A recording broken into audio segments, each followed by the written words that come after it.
Nang araw na kami ay mag-divorce, 3 buwan na akong nagdadalang tao. Siya na may nagmamadaling pakasalan ang kanyang unang pag-ibig. Ni hindi na niya binasa ang mga nakasulat sa aming divorce agreement, pumirma na lang siya agad. Dahan-dahan kong hinaplos ang aking tiyan. Walang salitang lumabas sa aking bibig. 10 taon ang lumipas. Sa graduation ceremony ng aking anak sa elementarya, biglang nagkaroon ng kaguluhan sa likuran. Dumating ang pinakamalaking donor ng eskwelahan. Inangat ko ang aking tingin. Nakita ko ang dati kong asawa, si Miguel de Villa, suot ang isang mamahaling suit na tamang-tama sa kanyang katawan, paakyat sa entablado. Sa kanyang pagbubukas ng bibig, agad siyang nag-anunsyo ng 5 milyong pisong donasyon. Naghiyawan ang lahat sa tuwa. Sa sobrang galak ng prinsipal, tinawag niya ang kinatawan ng mga mag-aaral na umakyat sa entablado. Ang anak ko ang itinulak paakyat. Nang magkatabi na silang dalawa, ang halos kopyang-kopya nilang mga mukha ay nagpatulak sa kanya. Hawak ko ang aking kamera. At ngumiti ako na parang walang anumang nangyari. Pumirma ka na. Inihagis ni Miguel ang ballpen. Tumama ito sa makintab na lamesang kahoy at lumikha ng isang matinis na tunog. Ang Patek Philippe sa kanyang pulso ay sumasalamin sa malamig na puting ilaw ng City Hall. Sinulyapan ko ang relo. 3:00 ng hapon. 4:00 ang kanyang flight papuntang Singapore para makipagkita kay Sofia. Ibinalik ko ang aking tingin sa divorce agreement. Malinaw na nakasaad ang paghahati ng ari-arian. Ang bahay sa Alabang, 1 kotse, at 5 milyong piso. Binasa ko ito salita por salita, napakabagal. Naiinip na tinatapik ni Miguel ang kanyang mga daliri sa mesa. Tila isang countdown na nakamamatay. Clara, sa tingin mo ba kailangan mo pa yang basahin ng ganyan katagal? Pinahanda ko yan sa abogado ko. Hindi ka lalamunin. Malamig ang kanyang tono. Nag-vibrate ang kanyang cellphone sa tabi niya. Umilaw ang screen. Ang pangalang Sofia ang lumabas. Kinuha niya ang telepono at lumakad patungo sa bintana para sagutin ito. Hininaan niya ang kanyang boses, ngunit hindi maitago ang ngiti. Malapit na. Oo, didiretso na ako sa airport. Nakabook na ang ticket. Huwag kang mag-alala, mahal. Hintayin mo ako. Pagkatapos ng tawag, bumalik siya. Nakakunot ang noo. Nakita niyang hindi pa rin ako pumipirma. Ano pa bang pinapatagal mo? Tiningnan ko ang huling pahina ng kasunduan. Sa ilalim ng seksyon ng custody, nakasulat, walang anak sa loob ng kasal. Hindi ko sinasadyang mapahawak sa aking tiyan. Patag pa rin ito, walang mararamdaman. Ngunit sabi ng doktor, 3 buwan na siya. Isang tunay na buhay. Tumingin ako kay Miguel. Totoong guwapo siya, malalim ang mga mata, matangos ang ilong. Ngunit sa sandaling iyon, ang mukha niya'y puno ng pagkainis at pandidiri na para bang ako'y isang dumi na kumapit sa kanyang mamahaling suit. Miguel, nagsalita ako sa mahinahong tono. 5 taon na tayong kasal. Isang malamig na tawa ang kanyang isinagot, na parang nakarinig siya ng isang corny na biro. So, gusto mo pa ng mas maraming pera? Sige, sabihin mo ang halaga. Kumuha siya ng isang black card mula sa kanyang wallet at inihagis ito sa kasunduan. Ang password ay birthday mo. Lahat ng pera diyan, sayo na. Sapat na ba? Hindi ko tiningnan ang card. Tinitigan ko lang ang kanyang mga mata. Minahal mo ba ako? Ang pagkainip sa kanyang mukha ay biglang sumabog na para bang natapakan ko ang isang mina. Clara, huwag kang magtanong ng mga ganyang kababaw na tanong. Matatanda na tayo, mag-asawa tayo, sabi ko. Dati, malamig niyang pagtatama. At malapit ng hindi. Kinuha niya ang kasunduan at ballpen mula sa aking harapan, binuklat ito sa huling pahina at itinuro ang linya para sa pirma. Pirmahan mo na. Pagkatapos nito, tapos na tayo. Kunin mo ang pera at mamuhay ka na. Huwag mo na akong guguluhin. Guguluhin? Natawa ako. Kinuha ko ang ballpen. Ang dulo nito'y dumaan sa papel. Clara Reyes. Isinulat ko ang aking pangalan ng dahan-dahan at may diin. Halos mabutas ang papel. Matapos nito, itinulak ko pabalik sa kanya ang kasunduan. Ayan na. Tiningnan niya ang pirma at halatang gumaan ang kanyang pakiramdam. Kinuha niya ang kanyang kopya at tumalikod para umalis. Hindi man lang lumingon. Nang makarating siya sa pinto, huminto siya saglit, na parang may naalala. Hindi siya lumingon. Gamitin mo na lang yang card. Ito na yata ang huling limos niya bago umalis. Sumara ang pinto. Ako na lang ang naiwan sa silid. Dahan-dahan akong tumayo, lumapit sa basurahan, at itinapon ang black card. Pagkatapos, lumabas ako ng City Hall. Ang sikat ng araw ay nakakasilaw. Tinakpan ko ang aking mga mata gamit ang isang kamay, habang ang isa naman ay mahigpit na nakayakap sa aking tiyan. Miguel, hindi pa tayo tapos.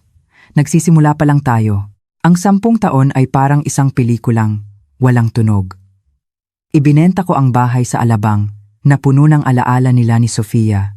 Ginamit ko ang pera, kasama ang lahat ng aking ipon, para umupa ng isang maliit na espasyo sa isang lumang distrito sa Quezon City. Nagbukas ako ng isang photography studio na pinangalanan kong Kislap. Nang isilang si Leo, 12 oras akong mag-isang naghirap sa delivery room. Tinanong ng nurse kung nasaan ang pamilya. Sinabi kong patay na siya. Paglabas ng ospital, buhat-buhat ko si Leo, bumalik kami sa maliit na loft sa itaas ng studio. Mahirap ang buhay. Magpapasuso, magpapalit ng lampin, magpapatulog, at kailangan ko pang mag-edit ng mga litrato, makipag-ugnayan sa mga kliyente, at itaguyod ang studio. Maraming gabi habang yakap ko ang umiiyak na si Leo at nakatingin sa mga ilaw ng lungsod sa labas ng bintana, pakiramdam ko'y isa akong islang nag-iisa. Pero hindi ako umiyak. Ang luha ang pinakawalang kwentang bagay sa mundo.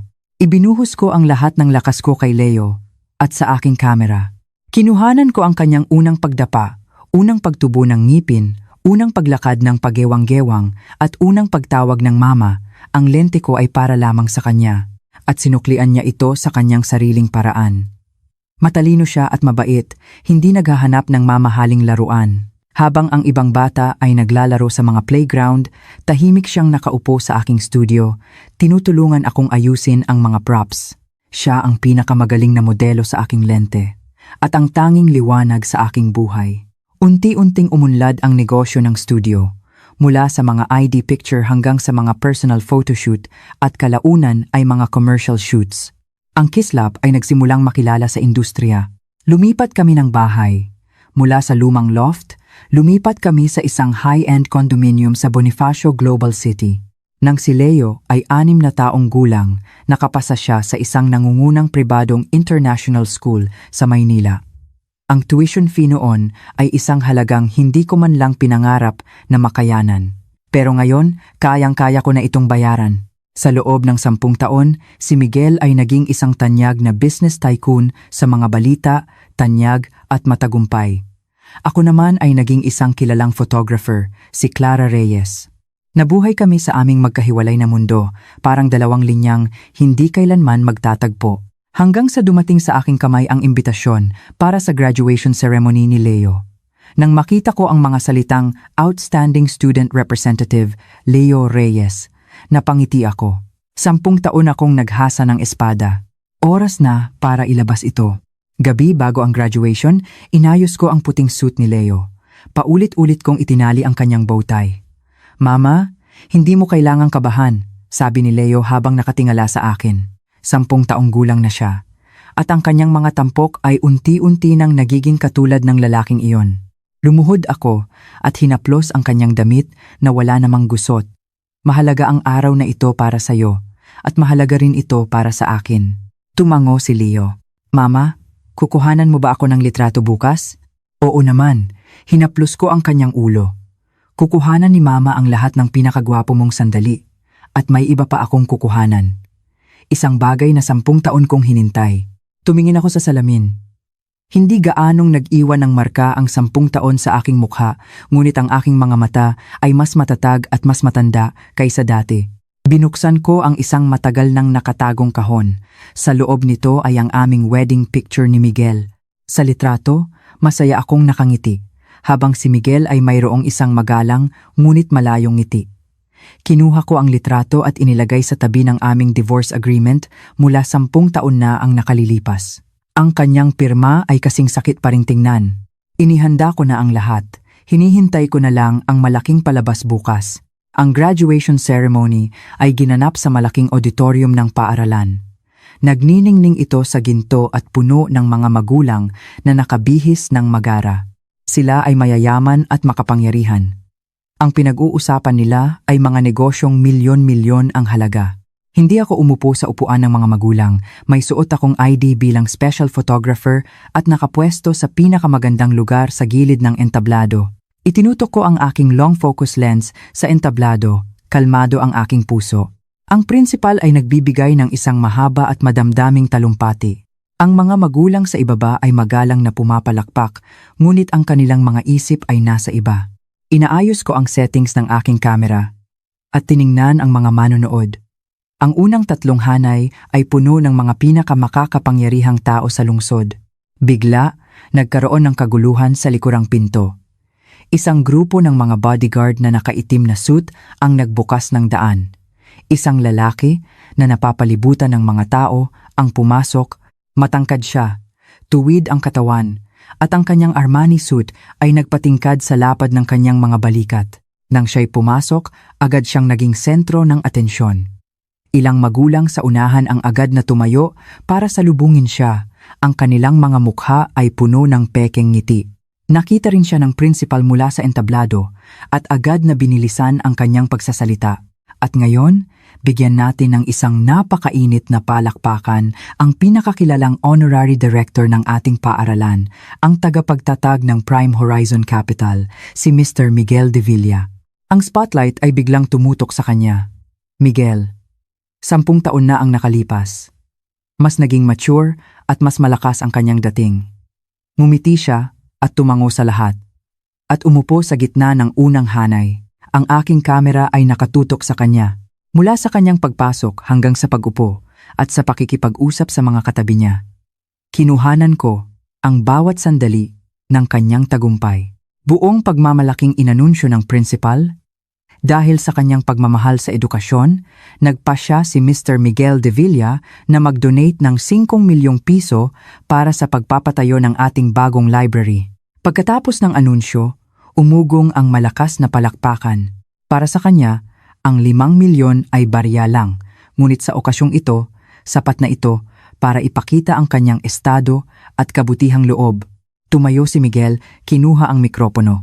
Nagbigay siya ng maikling talumpati mga karaniwang salita tungkol sa pagtulong sa lipunan at pamumuhunan sa kinabukasan. Ang kanyang boses ay malalim at may kapangyarihan na nagpatulala sa mga magulang, lalo na sa mga ina. Pinanood ko ang lahat ng ito nang may malamig na tingin.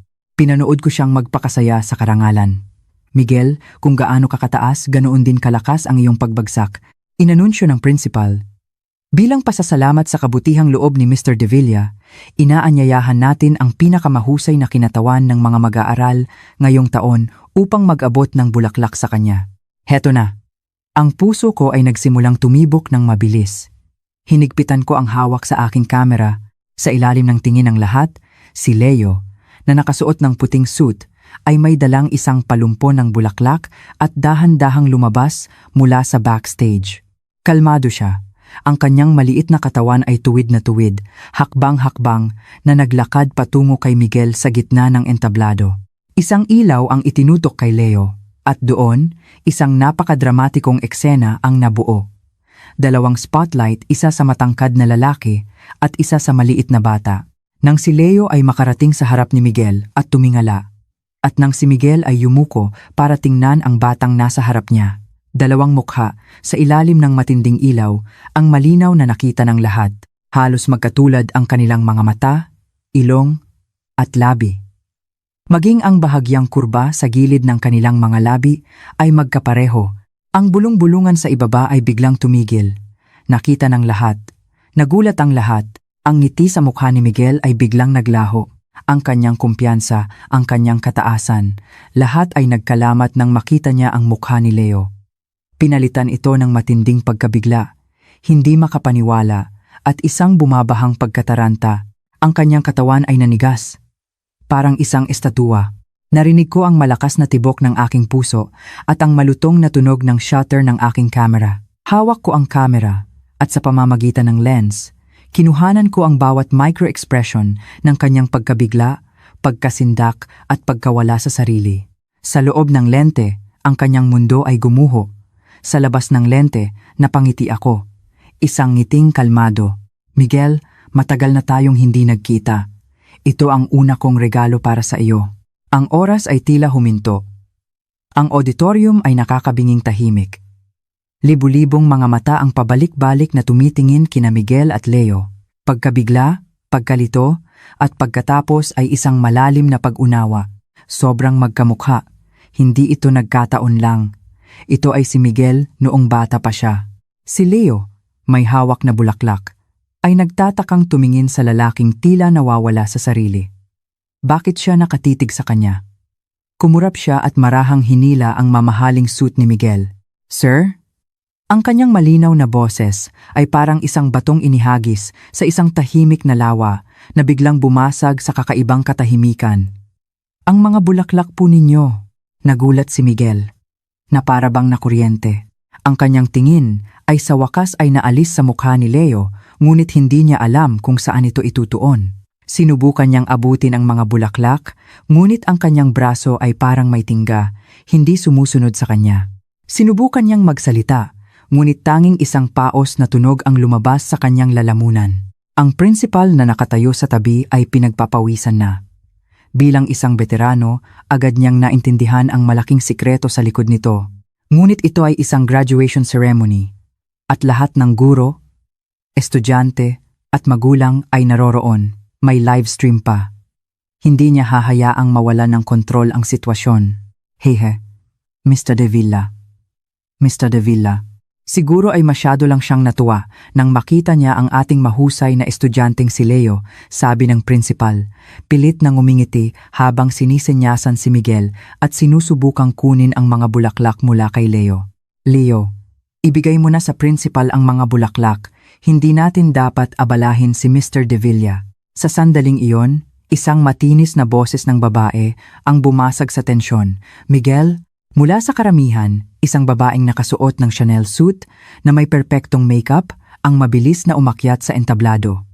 Si Sofia, ang kasalukuyang asawa ni Miguel. Nandoon din siya. Nakaupo sa isang sulok sa unang hanay, nagagalak sa kanyang pagiging Mrs. De Villa. Ngunit ngayon, ang kanyang mukha ay puno ng pagkataranta at selos.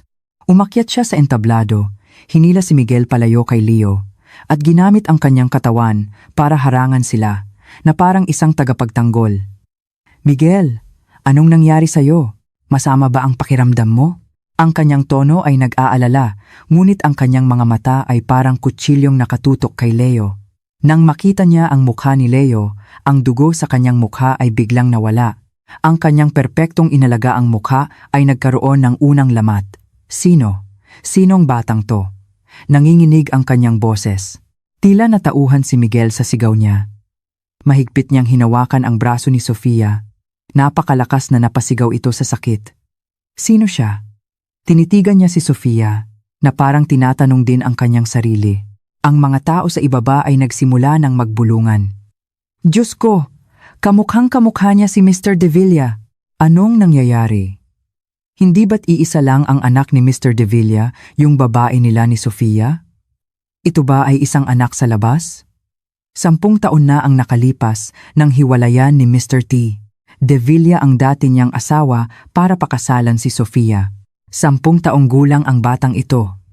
Tumutugma. Ang mga haka-haka at usapan ay naging isang malaking alon na tumama sa lahat ng nasa entablado. Lalong namutla si Sofia. Alam niyang sila ni Miguel ang magiging pinakamalaking katatawanan sa buong lungsod ngayon. Pilit niyang pinanatili ang kanyang composure, lumingon sa principal at sumigaw, "Principal, ganito ba ang seguridad ng eskwelahan ninyo?" Kung sino-sinong bata na lang ang umaakyat sa entablado para guluhin ang mga bisita, tinawag niyang kung sino-sinong bata si Leo. Ang mukha ni Leo ay biglang sumimangot. Hindi niya gusto ang babaeng ito na masama ang tingin sa kanya. Tahimik siyang umatras, lumayo sa kanila. At ako, sa gilid ng entablado, ay kalmadong pinindot ang shutter sa huling pagkakataon. Sa aking lente, ang pagkabigla ni Miguel, ang pagkataranta ni Sofia, ang paglayo ni Leo, at ang pagkapahiya ng principal ay bumuo ng isang larawang katawa-tawa, ngunit totoo, sapat na. Ang layunin ko ay natupad na. Ibinaba ko ang aking kamera, tinanggal ang aking ID, at naglakad sa gitna ng magulong karamihan patungo sa entablado. Hindi ko tiningnan si Miguel o si Sofia. Ang aking mga mata ay nakatuon lamang sa aking anak. Lumapit ako kay Leo, lumuhod at marahang inayos ang kanyang medyo tabinging bowtie. Leo, natatakot ka ba? Umiling si Leo, puno ng tiwala ang kanyang mga mata habang nakatingin sa akin. Mama, uwi na tayo. Sige. Hinawakan ko ang kanyang kamay, handa nang umalis sa lugar na iyon. Nang kami ay tumalikod, sa wakas ay nakawala si Miguel mula sa matinding pagkabigla. Parang isang galit na hayop, umunggol siya. Clara! Isinigaw niya ang pangalan ko. Ang kanyang boses ay may 10 bahagdang pagkabigla, 9 na bahagdang galit, at 1 bahagdang takot na hindi niya namamalayan. Sa opisina ng principal, ang hangin ay mabigat. Ang mga bintana ay mahigpit na nakasara, hinaharangan ang lahat ng ingay at tingin mula sa labas. Ang graduation ceremony ay biglang tinapos. Ang principal mismo ang nagdala sa amin sa silid na ito. Si Leo ay tahimik na nakaupo sa isang maliit na sofa sa tabi ko, may hawak na isang baso ng juice. Sa tapat ko, magkatabing nakaupo sina Miguel at Sofia. Ang aming unang formal na pagkikita pagkatapos ng 10 taon ay sa ganitong lugar pa nangyari. Tinitigan ako ni Miguel ng masama. Ang mga ugat sa kanyang mga mata ay nagpapakita ng kanyang galit. Ang kanyang karaniwang kalmado at marangal na anyo ay wala na. Ang tingin niya sa akin ay parang sa isang kaaway na matagal nang hindi nakikita. At si Sofia sa tabi niya ay parang isang hayop na handang manlaban. Kanina sa labas, tuluyan na siyang nawalan ng kontrol.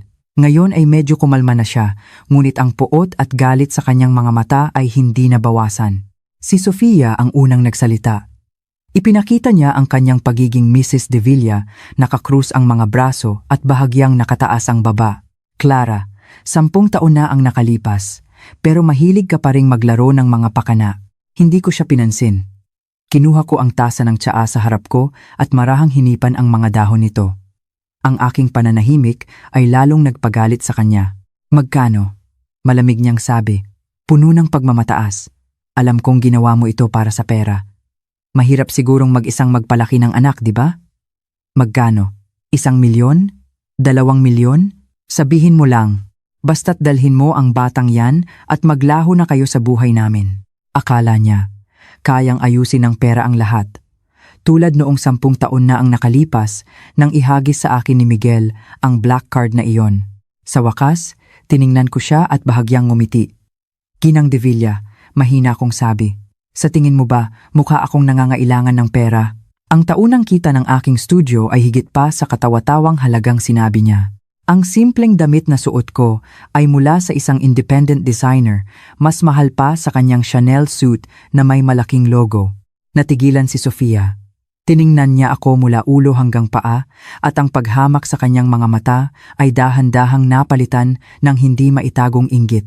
Sa paglipas ng 10 taon, tila naging mabait sa akin ang panahon. Hindi ako naging isang pagod at losyang na babae tulad ng inaasahan niya. Sa halip, nagkaroon ako ng isang kapayapaan at lakas na wala siya. Manahimik ka, biglang sigaw ni Miguel, pinutol ang sasabihin ni Sofia. Ang kanyang tingin ay hindi na alis sa mukha ni Leo. Pagkatapos ng pagkabigla, mas komplikadong emosyon ang sumunod. Pagsisisi, sakit, pagkalito, at isang pahiwatig ng pagnanasa. Sa wakas, lumingon siya sa akin, ang kanyang boses ay paos. Ilang taon na siya. 10 taong gulang? Kalmado kong sagot. Kailan ang birthday niya? October 12. Nanginig si Miguel. Hinding-hindi ko makakalimutan ang petsang iyon. Dahil ang araw ng aming diborsyo ay July 12. 3 buwan na akong buntis noon. 9 na buwang pagbubuntis. Eksakto. Ang kanyang paghinga ay bumilis. Ang kanyang dibdib ay mabilis na tumataas baba. Ang katotohanan ay parang isang kutsilyong may lason na tumusok sa kanyang puso. Tinitigan niya si Leo, ang batang halos kamukhang-kamukha niya, ang kanyang sariling anak na dapat sana'y lumaki na pinaliligiran ng pagmamahal. Ngunit sa loob ng 10 taon, wala siyang kaalam-alam. Bakit? Bakit hindi mo sinabi sa akin? Paos niyang tanong. Ang kanyang mga mata ay pulang-pula. Tiningnan ko ang kanyang paghihirap, walang anumang emosyon sa aking puso. Naramdaman ko pang ang katawa-tawa ito. Sasabihin sa'yo? Tanong ko. Sasabihin sa iyong ano? Sasabihin sa'yo na noong araw na masaya kang nagpapakasal sa iyong unang pag-ibig, dinadala ko sa aking sinapupunan ang anak mo? Sasabihin sa'yo na noong inihagis mo sa akin ang kasunduang nagsasabing wala tayong anak at pinipilit mo akong pumirma para hindi ka maabala, dinadala ko sa aking sinapupunan ang anak mo? Sasabihin sa'yo na noong itinapon mo sa akin ang black card na parang basura at ginamit ang pera para yurakan ang natitirang pagmamahal natin, dinadala ko sa aking sinapupunan ang anak mo? Sa bawat pangungusap ko, lalong namumutla si Miguel. Ang aking tono ay palaging kalmado, ngunit ang bawat salita ay parang martilyong dumudurog sa kanyang puso. Miguel, sabihin mo sa akin, paano ko sasabihin sa iyo noon? Karapat-dapat ka bang malaman? Hindi siya makapagsalita sa aking mga tanong, tanging malalalim na paghinga ang kanyang nagawa. Si Sofia sa tabi niya ay namutla. Bigla siyang tumayo, itinuro ako. Ang kanyang boses ay matinis. Clara, isa kang babaeng puno ng pakana. Sinadya mo ito. Itinago mo siya ng 10 taon at ngayon ay inilabas mo siya para sirain kami. Gusto mong gamitin ang bata para makabalik sa pamilyang De Villa. Sinasabi ko sa'yo, huwag kang mangarap. Si Leo ay tahimik lang, ngunit ngayon ay kumunot ang kanyang noo. Tumayo siya, lumapit sa akin, at humarang sa harap ko. Tumingala siya kay Sofia. Ginang, huwag po ninyong sigawan ang mama ko. Ang kanyang maliit na katawan ay nagpakita ng isang hindi matitinag na lakas. Ang mama ko ang pinakamamahal kong tao. Hindi ko hahayaang saktan siya ng sinuman. Sa sandaling iyon, ang tingin ni Miguel ay tuluyang nawasak. Ang mga salita ni Leo ay parang isang tahimik na sampal na tumama sa mga mukha ni na Miguel at Sofia. Ang mukha ni Sofia ay biglang nag-iba. Marahil ay hindi pa siya nasasagot ng isang bata ng ganoon. At si Miguel, nakatingin sa maliit na batang nagtatanggol sa akin, ang huling bakas ng pag-aalinlangan sa kanyang mga mata ay tuluyang gumuho. Iyon ang kanyang anak. Isang matapang at mabait na batang nagtatanggol sa kanyang ina, ngunit 10 taon siyang wala. Lumambot ang aking puso. Hinila ko si Leo sa aking tabi at marahang hinaplos ang kanyang ulo. Ang galing mo, anak. Pagkatapos, tumayo ako at kalmadong tiningnan ang 2 taong tila nawawala sa sarili. Sa tingin ko, wala na tayong dapat pag-usapan. Tapos na ang palabas na ito. Ang layunin ko ay natupad na. Hindi na kailangang mag-aksaya ng oras sa kanila. Clara, huminto ka.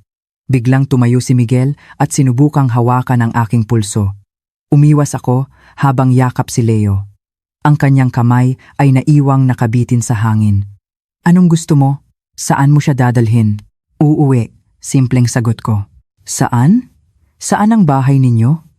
Na para bang nakakita siya ng pag-asa. Luma na ang bahay sa Alabang. Mayroon akong villa sa Tagaytay Highlands. Napakahigpit ng seguridad doon. Lumipat kayo doon. Aayusin ko agad. Ginoong De Villa, pinutol ko ang kanyang walang kabuluhang plano. Ang aking tono ay may bahid ng pangungutya. Nakalimutan mo na ba? 10 taon na tayong hiwalay. Kung saan kami nakatira ng anak ko ay wala kang pakialam. Anak ko rin siya. Sa wakas ay sumigaw siya. Ang kanyang mga mata ay pulang-pula. Talaga? Kumuha ako ng isang papel mula sa aking bag. Isang medyo naninilaw na kopya ng aming divorce agreement. Ibinuklat ko ito at ipinakita sa kanya. Nakikilala mo pa ba ang pirma mo? Itinuro ko ang linyang walang anak sa loob ng kasal. Ang mga salitang iyon ay parang isang malaking kabalintunaan. Tinitigan ni Miguel ang mga salitang iyon at tila naubos ang lahat ng lakas sa kanyang katawan. Umatras siya at nabangga ang mesa. Oo, siya mismo ang pumirma niyan. Siya mismo ang pumutol ng lahat ng legal na ugnayan sa batang ito. Clara, bulong niya, ang kanyang boses ay puno ng kawalan ng pag-asa. Napakasama mo. Ngumiti ako, ngunit walang saya sa aking mga mata. Kung ikukumpara sa'yo, malayo pa ako. 10 taon na ang nakalipas, ikaw ang pumilit sa aking pumirma. Ngayon, ipinapakita ko lang sa iyo ang kasunduang ito. Tapos na tayo. Pagkatapos noon, hindi ko na siya tiningnan. Hinawakan ko ang kamay ni Leo at naglakad patungo sa pinto. Mama, yung lalaki ba kanina ang papa ko? Tanong ni Leo habang nakasandal sa akin sa kotse. Tahimik ang sasakyan. Alam kong darating din ang araw na ito. Hinaplos ko ang kanyang buhok, ang aking boses ay malumanay ngunit matatag. Leo, sa batas, si mama lang ang meron ka. Pagdating sa dugo, ang kahulugan nito ay pagmamahal at responsibilidad. Ang isang taong 10 taong wala ay hindi karapat-dapat tawaging ama. Tandaan mo lang, doble ang pagmamahal na ibibigay sa iyo ni mama. Sapat na yon. Yumakap si Leo sa akin. Sapat na po si mama. Mula sa salamin, tiningnan ko ang nagniningning na paaralan na unti-unting lumiliit hanggang sa tuluyang maglaho. Ang isang pagkikitang 10 taon kong binalak ay nagtapos na, ngunit isang bagong digmaan ang nagsisimula pa lang. Sa opisina ng principal, tiningnan ni Sofia ang nawawalang sariling si Miguel. Ang kanyang puso ay puno ng takot at galit. Miguel, matauhan ka! Anong gagawin natin ngayon? Bukas, lahat ng diaryo, ang headline ay tungkol sa anak sa labas ng CEO ng Prime Horizon Capital. Paano na ang stock market? Saan natin ilalagay ang mukha ng pamilya natin? Ngunit parang hindi siya narinig ni Miguel. Tinulak niya si Sofia at nagmamadaling pumunta sa bintana, binuksan ang mga blinds. Sa ibaba, ang aking kotse ay dahan-dahang paalis sa gate ng paaralan. Sinuntok niya ang salamin. Imbestigahan mo, paus niyang sabi, ngunit may diin na hindi matitinag. Alamin mo lahat ng ginawa ni Clara at ng batang yon sa loob ng 10 taon. Lahat. Gusto kong malaman ang lahat. Agad. Hindi niya gustong maningil. Gusto niyang bawiin. Ikinulong ni Miguel ang kanyang sarili sa pinakamataas na palapag ng opisina ng Prime Horizon Capital sa loob ng 24 na oras. Hindi siya natulog, hindi kumain. Ang lungsod sa labas ay nagbago mula araw hanggang gabi at mula gabi hanggang umaga. Ang kanyang mga mata ay lalong namula. Sa unang pagkakataon sa loob ng 10 taon, naramdaman niya ang ganitong kawalan ng kontrol. Nagtayo siya ng isang malaking imperyo sa pananalapi, sanay na kontrolin ang lahat. Ngunit nang dumating si Leo, ang batang iyon, gamit ang isang mukhang halos kopyang-kopya niya, ay bumasag sa kanyang perpektong mundo. Ang kanyang sekretaryo, si Ginoong Lim, ay pumasok ng napakatahimik. Sir, narito na po ang lahat ng impormasyong hiniling ninyo. Isang makapal na brown envelope ang dahan-dahang inilagay sa mesa. Nanginginig ang mga kamay ni Miguel. Ibinuhos niya ang laman nito. Mga dokumento, mga litrato lahat tungkol kay Clara at Leo sa loob ng 10 taon. Ang unang dokumento ay isang talaan ng bentahan ng ari-arian. Wala pang 1 buwan pagkatapos ng diborsyo, ibinenta ni Clara ang bahay sa Alabang na ibinigay niya. Mas mababa ng 10% sa presyo ng merkado, halatang nagmamadali, walang anumang pag-aatubili. Sumunod ang mga papeles ng pagpaparehistro ng negosyo, isang photography studio na tinatawag na Kislap, nakarehistro sa isang hindi kilalang lugar sa Quezon City. Ang may-ari, si Clara Reyes, at pagkatapos, mga litrato. Inirecord ng mga litrato ang lahat. Sa isang lumang loft, yakap ni Clara ang bagong silang na si Leo, pagod ang kanyang mukha ngunit puno ng pagmamahal ang kanyang mga mata. Sa studio, habang nag-edit, ginagamit niya ang kanyang paa para duyanin ang kuna sa tabi niya. Ang unang kaarawan ni Leo, magkasalo sila sa isang maliit na piraso ng cake sa isang masikip ngunit masayang inuupahang bahay. Ang bawat litrato ay parang isang matalim na kutsilyo na humihiwa sa puso ni Miguel. Nawala siya. Nawala sa kanya ang pagsilang ng kanyang anak. Ang unang iyak nito, unang ngiti, unang paglakad, unang salita. Siya, bilang isang ama, ay ganap na wala sa pinakamahahalagang taon ng kanyang anak. Sa wakas, nakita niya ang kopya ng birth certificate ni Leo. Ina, Clara Reyes. Ama, isang salitang nakakagulat, patay na. Patay na. Pakiramdam ni Miguel ay dinudurog ang kanyang puso. Habang siya ay masaya sa kanyang bagong pag-ibig at karera, sa mundo ni Clara, patay na siya. Ito ay isang ganap na paghihiwalay. Nagpatuloy siya sa pagbabasa. Ang Kislap Studio ay lumaki. Mula sa isang loft, lumipat ito sa isang office building sa BGC. Ang pangalan ni Clara ay nagsimulang lumabas sa mga fashion magazine at mga parangal sa photography. Mula sa putik, umahon siya sa sarili niyang paraan, mas nagniningning kaysa kaninuman. At si Leo, ang batang lumaki sa kanyang pagkawala, ay nangunguna sa klase, nanalo ng maraming parangal, magalang, at mabait. Ang huling pahina ng ulat ay naglalaman ng kasalukuyang pinansyal na katayuan ng Kislap Studio at ang listahan ng mga kliyente nito. Ang taunang kita ay higit na sa 10 milyon at kabilang sa mga kliyente nito ang mga nangungunang luxury brands at malalaking korporasyon. Itinayo niya ang kanyang sariling kaharian, isang kahariang hindi umaasa sa sinuman, malaya at malakas. Sumandal si Miguel sa kanyang upuan at ipinikit ang kanyang mga mata. Sa loob ng 10 taon na wala siya, ang babaeng akala niya'y madaling masisira ay naging isang taong hindi niya nakilala. Pagsisisi, sakit, at isang inggit na hindi niya panaramdaman noon ang bumalot sa kanya. Ngunit siya si Miguel de Villa. Pagkatapos ng sandaling pagkalito, napalitan ito ng isang mas matinding pagnanais na angkinin sila. Nawala sa kanya ang 10 taon, kaya't gagamitin niya ang mga susunod na dekada para bumawi. Gusto niyang bumalik sila ng kanyang anak sa kanyang tabi, anuman ang kapalit. Kung nagtayo siya ng sarili niyang kaharian, wawasakin niya ito. Gusto niyang ipakita sa kanya na ang kanyang ipinagmamalaking kalayaan at tagumpay ay walang halaga sa harap ng kanyang kapangyarihan. Iminulat niya ang kanyang mga mata, ang lambot at pagsisisi ay wala na, napalitan ng lamig at pagkalkula ng isang kapitalista. Kinuha niya ang telepono. Ginoong Lim, agad na ipaalam sa lahat ng ating mga partner. Sinumang kumpanyang may negosyo sa Kislap Photography Studio, putulin agad ang lahat ng ugnayan. Kung sino ang hindi sumunod, kalaban ng Prime Horizon Capital, at kontakin ang may-ari ng building kung nasaan ang studio niya. Bibilhin ko ang buong gusali. Sabihin mo sa kanya, bumalik siya sa akin kasama ang bata o sisirain ko siya sa industriyang ito.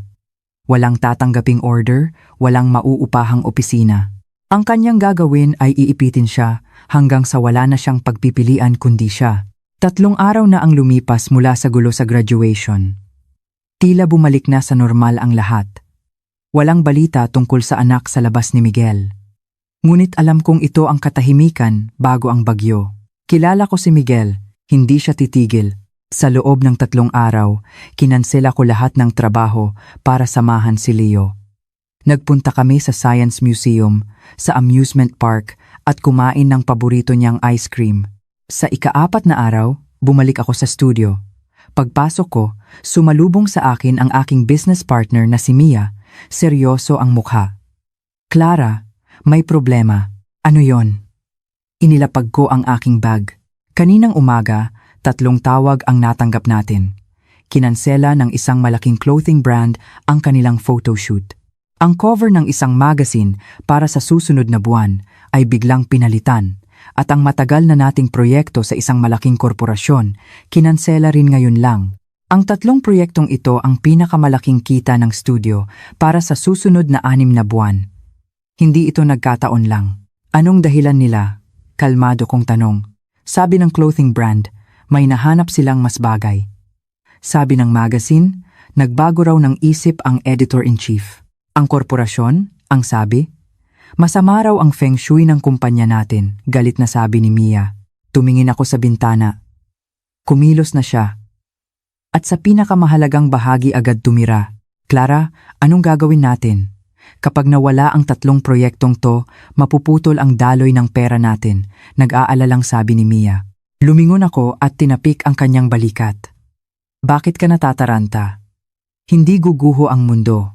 10 taon na tayong lumalaban. Mas mahirap pa rito ang nalagpasan natin. Hindi tayo ganun kadaling pababagsakin. Ang aking boses ay kalmado ngunit matatag na nagpakalma sa lahat. Lahat ng sahod at bonus ninyo, walang mababawas. Magtrabaho lang kayo gaya ng dati. Ako na ang bahala sa iba. Pagkatapos kong pakalmahin ang team, bumalik ako sa aking opisina at isinara ang pinto. Sakto namang tumunog ang telepono. Isang hindi kilalang numero. Sinagot ko ito nang hindi nagsasalita. Mula sa kabilang linya, isang boses na 10 taon ko nang hindi naririnig, ngunit napakapamilyar. Mukhang natanggap mo na ang bati ko. Si Miguel. Ang kanyang tono ay mababa at mayabang. Clara, simula pa lang yan. Kaya kong ipatigil ang lahat ng kliyente mo. Kaya kong ipatanggal ang mga proyekto mo at kaya kong gawing imposible para sa'yo na makahanap ng mauupahang opisina sa siyudad na ito. Ayokong magpaligoy-ligoy. Simple lang ang gusto ko. Una, lumipat kayo ni Leo sa villa sa Tagaytay. Pangalawa, iwanan mo ang trabaho mo. Ako na ang sasagot sa lahat ng gastusin mo. Pangatlo, magpatawag ka ng press conference, aminin mo sa publiko na anak ko si Leo at magkasama natin siyang palalakihin. Ang bawat salita niya ay isang utos. Hindi siya nakikipagnegosasyon. Binibigyan niya ako ng ultimatum. Tahimik akong nakinig. At pagkatapos ay bahagyang tumawa. Miguel, negosyante ka, di ba? Isang tanong lang. Para sirain ang studio ko, magkano ang gagastusin mo? 100 milyon? 1 bilyon? Gagamit ka ng 1 bilyon para lang sa isang resulta na gusto mo? Hindi magandang negosyo yan. Lalo na kung ang resulta na yon, hindi mo makukuha. Ang kanyang paghinga sa kabilang linya ay bumilis. Anong ibig mong sabihin? Simple lang. Lumapit ako sa aking computer at binuksan ang isang naka-encrypt na file. Puno ito ng mga litratong kinuhanan ko noong graduation. Ang pagkabigla ni Miguel, ang pagkataranta ni Sofia, ang pagtatanggol ni Leo. Gagamitin mo ang pera para gipitin ako. Ako naman, hawak ko ang puso ng tao. Sa tingin mo, kung ipapadala ko ang mga litratong ito, kasama ang isang artikulo tungkol sa isang business tycoon na ginigipit ang kanyang dating asawa para makuha ang anak, ano ang mangyayari sa stock price ng Prime Horizon Capital bukas? Sa tingin mo ba, ang mga kliyenteng ginipit mo ay hindi mag-aatubiling magbigay ng impormasyon sa mga reporter? Sino ang kakampihan ng publiko? Isang makapangyarihang CEO o isang single mother na 10 taong nag-alaga sa kanyang anak at ngayon ay ginigipit ng dati niyang asawa? Nag-click ako ng mouse at ipinadala sa kanya sa pamamagitan ng MMS ang isang litrato ni Miguel na hindi makontrol ang emosyon. Miguel, maglaro tayo ng ibang laro. Ang tawag dito ay giyera sa opinyon ng publiko. Ikaw naman ang titira. Pagkatapos noon, ibinaba ko ang telepono. Tinitigan ni Miguel ang screen ng kanyang telepono. Ang kanyang mukha ay halos hindi makilala sa sobrang pagkabigla. Sa likod ay ang nagniningning na auditorium at sa harap ay ang kalmadong mukha ni Leo na kamukhang kamukha niya. Napakagaling ng kuha ni Clara. Naiisip niya ang magiging gulo kapag kumalat ang litratong ito. Ang mga salita ni Clara ay paulit-ulit na umalingaw sa kanyang isipan. Giyera sa opinyon ng publiko. Sa unang pagkakataon, nalaman niyang ang kanyang ipinagmamalaking pera at kapangyarihan ay maaaring maging walang silbi.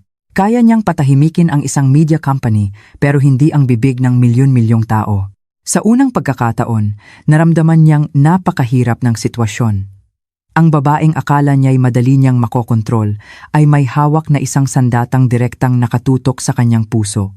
Sa galit, inihagis niya ang kanyang telepono sa pader. Natalo siya sa unang round. Kinabukasan, nagbago ang takbo ng opinyon ng publiko. Ngunit ang nagsimula nito ay hindi ang iskandalo ni Miguel, kundi isang malalim na artikulo.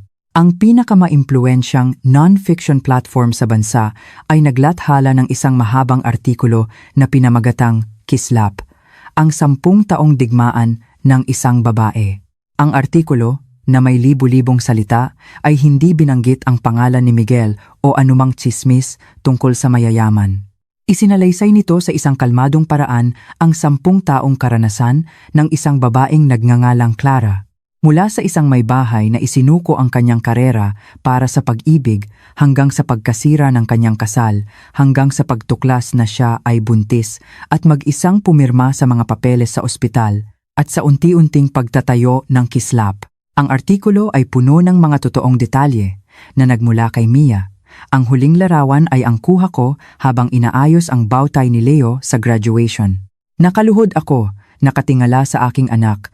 Ang aking mga mata ay puno ng pagmamahal at pagmamalaki. Ang caption, "Ikaw ang pinakamatulis na espadang hinasa ko sa loob ng 10 taon." Sa loob ng ilang oras, ang artikulo ay nag-viral. Walang drama, walang awayan. Tanging isang babae na, pagkatapos ng pagtataksil at pagbagsak, ay nagtagumpay sa pamamagitan ng sarili niyang pagsisikap. Naging inspirasyon siya sa maraming kababaihan. Ang opinyon ng publiko ay tuluyang pumanig sa akin. Ang telepono ng aking studio ay hindi tumigil sa pagtunog. Ang mga kumpanyang kinansela ang aming mga kontrata ay binaha ng mga galit na tawag mula sa mga tao. Nakaupo ako sa aking opisina, kalmadong pinapanood ang lahat. Ito ang gusto kong mangyari. Hindi ko kailangang magpanggap na biktima. Gusto kong makita ng lahat ang aking halaga, ang aking profesionalismo. Gusto kong maintindihan ni Miguel na ako, si Clara Reyes, ay hindi isang bagay na pag-aari niya at lalong hindi isang taong madali niyang aapihin. Kinagabihan, tumunog ulit ang telepono, ang numerong iyon ulit. Ako ang unang nagsalita. Ginoong De Villa, nasiyahan ka ba sa aking regalo ngayon? Isang mahabang katahimikan. Pagkatapos ay narinig ko ang boses ni Miguel, puno ng galit ngunit napipilitang sumuko. Clara, nanalo ka. Mag-usap tayo. Ang lugar ng aming pag-uusap ay isang pribadong tea house. Dumating ako kalahating oras ng mas maaga. Nang pumasok si Miguel sa silid, nakainom na ako ng isang tasa ng tsaa. Nagpalit siya ng damit, suot ang isang simpleng cashmere sweater. Nag-iisa siyang dumating. Ibig sabihin, handa na siyang makipag-usap sa akin ng pantay. Umupo siya sa tapat ko. Clara, sa wakas ay nagsalita siya. Ang kanyang boses ay mas paus pa. Humihingi ako ng tawad sa ginawa ko. Hindi ko dapat pinakialaman ang trabaho mo sa ganoong paraan. Aminado ako nang makita ko si Leo. Nawala ako sa sarili. Kasalanan ko na hindi ko alam ang tungkol sa kanya sa loob ng 10 taon. Ngayon, gusto kong bumawi. Nakita ko ang mga record niya. Napakagaling niya. Napalaki mo siya ng maayos. Huminto siya, mayroong tunay na sakit sa kanyang mga mata. Mas magaling pa sa isa ko pang anak. Gusto kong maging bahagi ng buhay niya. Hindi ko aagawin ang custody. Ngunit kailangan ko ng visitation rights. At least 2 araw sa isang linggo. Ang 10% ng shares ng Prime Horizon Capital, ililipat ko sa pangalan niya ngayon din. Inilatag niya ang kanyang mga baraha. Pera, yaman, estado. Akala niya, mabibili nito ang nawala niyang relasyon sa kanyang anak. Dahan-dahan kong ibinaba ang aking tasa ng tsaa. Miguel, parang hindi mo naiintindihan. Nandito ako ngayon para tumanggi sa'yo, hindi para makinig sa mga kondisyon mo. Nanlaki ang kanyang mga mata. Ang buhay ni Leo ay hindi nangangailangan ng isang amang nagngangalang Miguel De Villa. Lahat ng meron siya ngayon ay galing sa akin at sa sarili niyang pagsisikap. Okay kami, hindi namin kailangan ang tulong mo. Hindi mo ba naiintindihan? Ang gusto mo ay hindi bumawi. Hindi pagmamahal ng ama. Naiinis ka lang na may isang bagay na sayo pero wala sa kontrol mo. Kung gaano kagaling si Leo, lalong lumalabas ang kabiguan ng pamilya mo. Ang hindi ko pagpansin sayo ay isang malaking sampal sa iyong ego. Ang gusto mo lang ay muling makuha ang kontrol. Miguel, mas kilala pa kita kaysa sa sarili mo. Namutla siya. Pagkatapos ng mahabang katahimikan, tila naubusan siya ng lakas. Ano ba talaga ang gusto mo? Wala. Tumayo ako. Pinapaalala ko lang sayo, mula nang pumirma ka sa divorce agreement, wala ka nang kinalaman sa amin ni Leo. Noon at ngayon. Teka, pigil niya sa akin. Sige, bibigyan kita ng pagkakataon. Malamig kong sabi. Simple lang. Una, magpatawag ka ng isang global press conference at humingi ng tawad sa akin sa publiko. Pangalawa, ilipat mo ang 61% ng shares mo sa Prime Horizon Capital sa pangalan ni Leo na ako ang mamamahala hanggang sa maging labing-labang siya.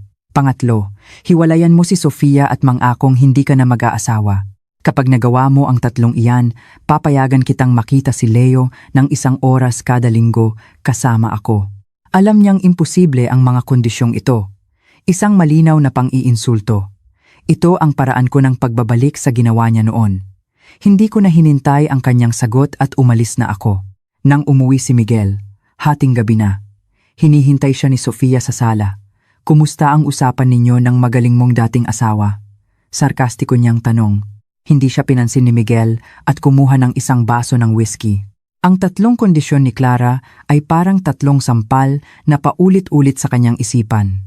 Kinakausap kita, sigaw ni Sofia. Umalis ka, itinulak siya ni Miguel. Subukan mong tawagin siyang anak sa labas ulit at palalayasin kita sa bahay na ito. Natakot si Sofia, hindi pa niya nakitang ganito si Miguel. Hindi kami nagkasundo ni Clara, sabi ni Miguel, pagod na pagod. Napagtanto niyang hindi kayang ayusin ng pera ang lahat. Si Clara ay hindi matinag. Kung hindi uubra sa matanda, ang tanging paraan ay sa bata, si Leo. Kailangan niya ng isang pagkakataon para makasama si Leo, para maipakita sa bata na mas maganda ang kinabukasang maibibigay niya. Ngunit si Clara ay napakahigpit. Biglang may naisip si Miguel. Naalala niya ang mga impormasyon tungkol sa mga hobby ni Leo, mahilig sa AI at robotics. Isang plano ang nabuo sa kanyang isipan. Tinawagan niya ang kanyang sekretaryo. Ginoong Lim, kontakin mo ang robotics lab ng MIT. Kahit magkano, dalhin mo ang kanilang team dito sa Pilipinas para sa isang linggong Youth AI Winter Camp. Sponsored ng Prime Horizon Capital, invitation only. Ang lokasyon? Sa isa sa mga luxury resort natin. Siguraduhin mong nasa unahan ng listahan ng mga imbitado ang pangalan ni Leo. Ibinaba niya ang telepono. Clara, akala mo mapipigilan mo ako? Bibigyan ko ang anak mo ng isang regalong hindi niya matatanggihan. Tignan natin kung paano mo ito lalabanan. Isang linggo pagkatapos, dumating ang imbitasyon, sobre na may logo ng MIT at Prime Horizon Capital. Nang makita ito ni Leo, nagliwanag ang kanyang mga mata. Mama, AI camp ng MIT. Si Professor Daniels ang mangunguna. Idol ko siya. Para sa isang batang mahilig sa teknolohiya, ito ay isang alok na hindi matatanggihan. Mama, pwede ba akong sumama? Tiningnan ko ang kanyang nagniningning na mga mata. Ang plano ni Miguel ay perpekto. Alam niyang hindi ko tatanggihan ang isang bagay na para sa pangarap at kinabukasan ng aking anak. Kung hindi ko siya papayagan, ako ang magiging kontrabida. Kung papayag ako, ito ang gusto niya. 7 araw sa isang lugar na kontrolado niya. Siyempre naman, pinaghirapan mo yan anak. Proud si mama sa'yo. Sa araw ng pagsisimula ng camp, personal kong hinatid si Leo sa resort. Pagpasok namin, isang pamilyar na tao ang humarang sa amin. Si Miguel. Kasama niya ang idolo ni Leo? Si Professor Daniels. Leo, welcome, bati ni Miguel. Pagkatapos ay lumingon siya sa akin. Nagsimulang makipag-usap si Leo kay Professor Daniels sa matataas na Ingles. Lumapit si Miguel sa akin. Akala ko pipigilan mo siya. Bakit ko naman gagawin yon? Hindi ako tulad mo na ipinipilit ang gusto sa anak, malamig kong sagot. Nang umalis na ang propesor, hinawakan ko ang kamay ni Leo at lumapit kay Miguel.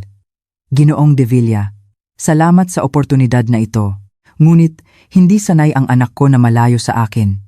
Kaya sa loob ng 7 araw, dito rin ako titira. Narinig kong maganda ang hot springs dito. Pwede akong magbakasyon habang sinasamahan ang anak ko. At para na rin makita kung ano talaga ang mga binabalak ng iba. Ang ngiti sa mukha ni Miguel ay tuluyang nawala. Ang itsura ni Miguel ang pinakamagandang nakita ko sa loob ng 10 taon, mula sa pagkabigla hanggang sa galit. Sige, Ginoong Lim. Bigyan mo si Ginang Reyes ng pinakamagandang suite. Siguraduhin mong magiging komportable sila. Ang suite ay tunay na napakaganda. Ngunit hindi ko siya binigyan ng anumang pagkakataon na makalapit kay Leo. Sa mga klase sa umaga, nakaupo ako sa likod. Si Miguel ay palaging nagkukunwaring dumadaan lang. Ngunit ang kanyang mga mata ay laging nakadikit kay Leo. Sa mga praktikal na gawain sa hapon, nagiging photographer ako. At ang aking kamera ay laging nakaharang sa pagitan nila. Sa gabi, kapag nag-aanyaya siya para sa hapunan, tinatanggap ko, ngunit ang usapan ay laging tungkol sa akademya, hindi sa pamilya. Ilang araw ang lumipas, halatang pagod na si Miguel. Ang kanyang pera at kapangyarihan ay walang epekto sa akin. Sa ika-4 na araw, nagbago ang sitwasyon, isang team competition. Ang grupo ni Leo ay napunta sa mga kasamahang hindi gaanong magaling. Nahihirapan sila sa kanilang robot. Ang kanilang kalaban, na pinamumunuan ng isang mayabang na batang nagngangalang AJ, ay nangunguna. Naramdaman kong plano na naman ito ni Miguel. At tama ako. Nang nahihirapan na ang grupo ni Leo, lumitaw si Miguel. May problema ba kayo? Tanong niya. Pagkatapos ay nag-alok siya, mayroon kaming mga espesyal na high-torque motors sa laboratorio ng kumpanya. Gusto niyo bang ipakuha ko? Ito ang kanyang plano. Lilikha siya ng isang problemang hindi kayang solusyonan ni Leo. at pagkatapos ay darating siya bilang isang tagapagligtas, ipinapakita na kailangan ni Leo ang kanyang yaman at koneksyon. Nakita ko ang pag-aalinlangan sa mga mata ni Leo, ngunit pagkatapos ng ilang sandali, umiling siya. Salamat po, Ginoong De Villa, pero ang rules po ay gamitin lang ang mga materyales dito. Kapag ginamit namin ang sa inyo, kahit manalo kami, hindi po iyon patas. Natigilan si Miguel. Hindi niya inaasahan na tatanggihan siya ng isang 10 taong gulang na bata. Salamat po, pero gusto naming subukan sa aming sariling paraan, muling sabi ni Leo. Lumingon siya sa kanyang mga kasama. Mag-isip tayo ng ibang paraan. Kung hindi kaya ng motor, baguhin natin ang disenyo. Ang mukha ni Miguel ay sobrang sama. Ang kanyang perpektong plano ay nasira. Lumapit ako kay Leo at marahang ginulo ang kanyang buhok. Ngumiti siya sa akin. Sa sandaling iyon, nagpapasalamat ako na pinalaki ko siya hindi lang ng kaalaman, kundi ng integridad at dignidad. Hindi nanalo ang grupo ni Leo. Ngunit sa awarding ceremony, tinawag siya ni Professor Daniels sa entablado. Ngayong araw, nakita ko ang isang bagay na mas mahalaga kaysa sa talento ang pagkamalikhain. Hindi sumuko si Leo. Tandaan ninyo mga bata, ang magagandang materyales ay makakatulong sa inyo, ngunit ang pag-iisip na malikhain ang magpapasya kung gaano kalayo ang inyong mararating. Ang palakpakan ay mas malakas pa kaysa sa para sa nanalo. Ang mukha ni Miguel sa ibaba ay madilim, talo siya. Sa huling araw ng camp, isang family day. Dumating si Sofia, suot ang isang pulang damit, na parang ipinapakita sa lahat na siya ang may-ari. Lumapit siya sa amin. Aba, ang sikat na photographer? Kamusta ang bakasyon mo? Ang bait talaga ni Miguel, kahit sa dating asawa. Hindi tulad ng iba. Pagkatapos ng diborsyo, ginagamit pa ang anak ko tsumikit. Oo nga, mabait si Ginoong De Villa, kalmado kong sabi. Kung sa bagay, ang isang taong kaya niyang ipagpalit ang kanyang pamilya ay hindi ordinaryo. Tama ba ako, Ginang De Villa? Namutla siya at akmang ibubuhos sa akin ang kanyang champagne. Ngunit isang kamay ang pumigil sa kanya. Si Miguel, tama na. Hindi ka pa ba napapahiya? Sigaw niya. Ang galit niya ay nasa sukdulan na. Tumingin siya sa akin na parang gusto akong patayin. Para sa kanya, sinira naming dalawang babae ang kanyang perpektong plano. Clara, huwag kang umalis. Kailangan nating ayusin ito. Sigaw niya. Sige, ayusin natin. Hindi ako nakipagsigawan. Kinuha ko lang ang aking telepono at ipinakita sa kanya ang isang email draft. Ang mga tatanggap, ang buong board ng Prime Horizon Capital at mga editor ng mga nangungunang business media. Ang attachment, isang zip file na pinamagatang ang 10 taon ni Miguel De Villa. Nandito, mahina kong sabi, ang ating divorce agreement. Mga patunay ng pangangaliwa ninyo ni Sofia, mga record ng pag-atake mo sa aking studio at ang recording ng panlalait ng asawa mo sa anak ko. At may kasama pang professional analysis kung paano makakasira sa isang kumpanya ang isang founder na may sira-sirang moral. Ang kanyang mga mata ay nanliit. Nagsimula siyang manginig. Alam niyang kapag naipadala ang email na iyon, ang kanyang imperyo ay guguho sa loob ng 24 na oras. Anong gusto mo? Paus niyang tanong. Simple lang. Pumirma ka sa isang kasunduan. Isang linya lang. Ikaw, si Miguel De Villa, ay voluntaryong isinusuko ang lahat ng karapatan kay Leo Custody, Visitation, at Mana. Mula ngayon, ikaw at ang iyong pamilya ay hindi na magpapakita sa aming buhay. Kapag pumirma ka, ang email na ito ay mananatiling isang draft. Miguel, ang iyong imperyo o ang iyong tinatawag na anak, pumili ka. Nakita ko ang isang lalaking tuluyang nasira. Ang digmaang ito na tumagal ng 10 taon ay malapit nang matapos. Ang buong bulwagan ay tahimik. Si Miguel ay tila isang leon na na-corner. Sa huli, nanalo ang pagkalkula. Isa siyang negosyante.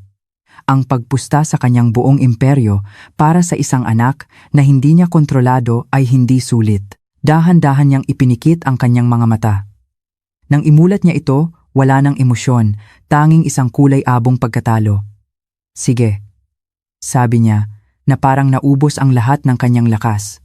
Hindi ako nagulat. Kinuha ko ang aking telepono at tuluyang binura ang email. Bukas, 9:00 ng umaga, dadalhin ng abogado ko ang kasunduan sa opisina mo. Inaasahan kong makita ang pirma mo bago ako umalis. Pagkatapos noon, hinawakan ko ang kamay ni Leo at umalis. Sa likod namin ay ang gumuho na mundo ni na Miguel at Sofia. Sa aming harapan, ang malamig na liwanag ng buwan at isang bagong buhay. Kinabukasan, 9:00 ng umaga, pumirma si Miguel sa kasunduan. 9:30, tinawagan ako ng aking abogado. Ginang Reyes, tapos na po. Salamat. Nang ibaba ko ang telepono, nakaupo ako sa bintana ng aking studio. Binura ko ang numero ni Miguel sa aking telepono. Sa aking computer, tinanggal ko ang naka-encrypt na folder na pinamagatang digmaan. Sa wakas, gumaan ang aking pakiramdam. Ang digmaang ito ay tapos na. Nanalo ako. Hindi dahil sa kasunduan, kundi dahil mula ngayon, ang aking buhay ay wala nang kinalaman sa lalaking iyon. Nang gabing iyon, ipinagluto ko si Leo. Mama, tanong niya, yung Ginoong de Villa ba? Hindi na tayo guguluhin? Kinausap ko siya ng tapat. Oo anak, tapos na ang lahat. Mula ngayon, hindi na siya magpapakita sa buhay natin. Tayong dalawa na lang. Niyakap niya ako ng mahigpit. Salamat mama. Isang linggo pagkatapos, nag-anunsyo si Miguel ng diborsyo kay Sofia. Makalipas ang ilang araw, nag-book ako ng 2 tiket papuntang New Zealand.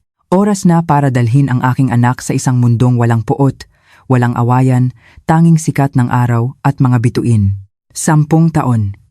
Makalipas, 1 dekada na naman ang lumipas.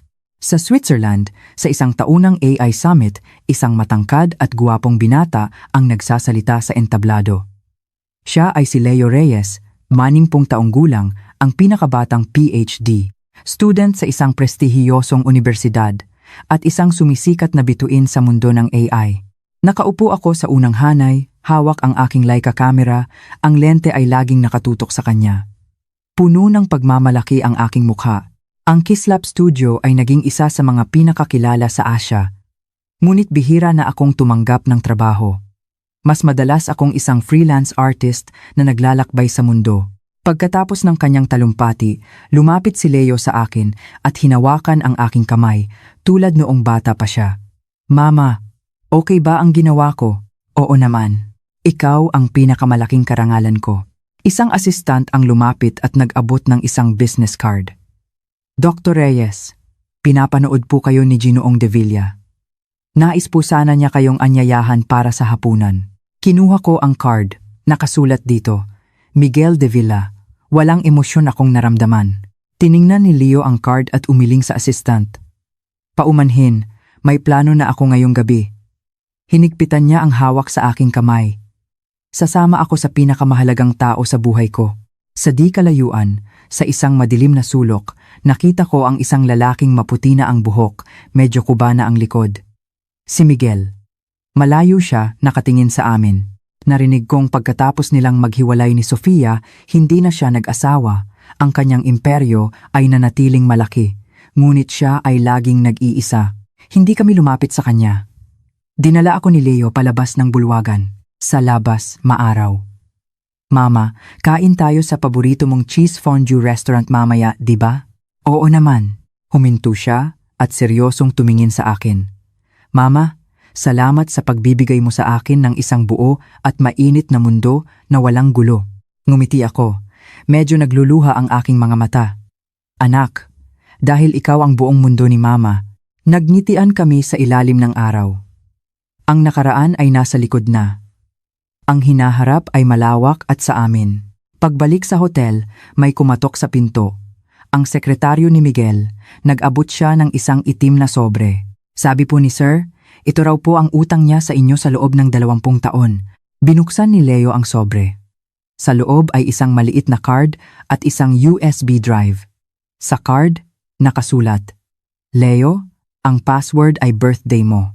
Nasa sayo kung panonoorin mo. Pagkatapos ng mahabang pag-iisip, sinabi ni Leo, Mama, gusto kong makita.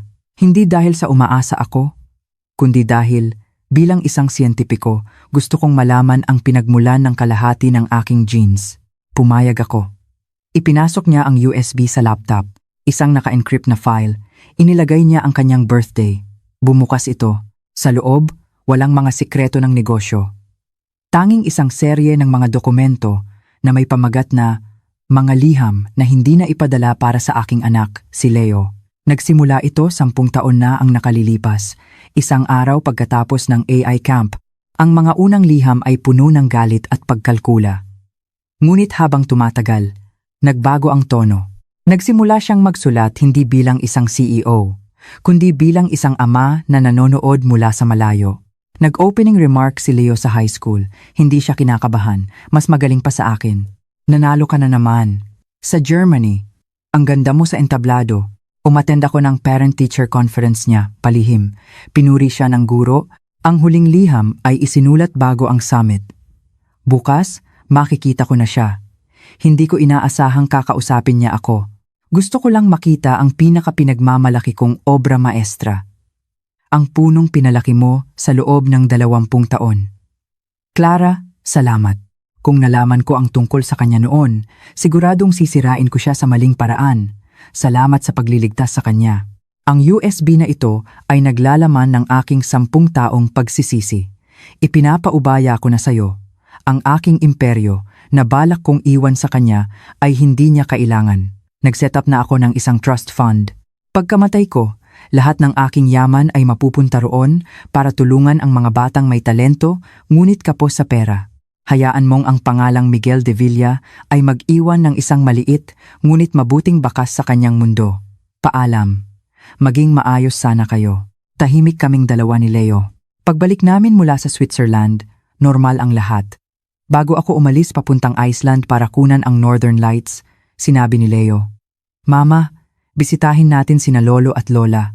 Sa sementeryo, tahimik siyang tumayo sa harap ng puntod ng aking mga magulang. Mahina siyang nagsalita. "Lolo, lola, ako po si Leo. 20 taong gulang na po ako. Pinalaki ako ni mama ng napakahusay. Alam ko na po ang lahat. Hindi ako nagagalit. Bawat isa ay may kanya-kanyang piniling landas. Apelyido ko po ay Reyes, tulad ni mama. Anak po ako ng pamilyang Reyes. Apo ninyo. Sapat na po yun. Huwag po kayong mag-alala. Aalagaan ko po siya tulad ng pag-aalaga niya sa akin." Yumuko siya ng 3 beses. Sa sandaling iyon, alam kong lumaki na talaga ang aking anak. Pauwi, isang balita ang lumabas sa aking telepono. Tagapagtatag ng Prime Horizon Capital na si Miguel de Villa, nagretiro na, inilipat ang lahat ng kanyang bilyon-bilyong yaman sa isang charity foundation. Ang foundation ay tutulong sa mga batang may talento sa agham. Kalmado kong binura ang balita. Tapos na ang lahat. "Mama, nakabook na ba ang ticket papuntang Iceland?" Tanong ni Leo. Ngumiti ako. "Oo. Papanoorin natin ang pinakamagandang tanawin sa mundo." Ngumiti siya pabalik. Kasama ang pinakamagandang mama sa mundo. Tiningnan ko siya. Naisip ko, hindi na mahalaga kung saan kami pupunta dahil ang pinakamaliwanag at walang hanggang ilaw sa aking buhay ay nasa tabi ko na, abot kamay. Nang araw na kami ay mag-divorce, 3 buwan na akong nagdadalang tao. Siya na may nagmamadaling pakasalan ang kanyang unang pag-ibig.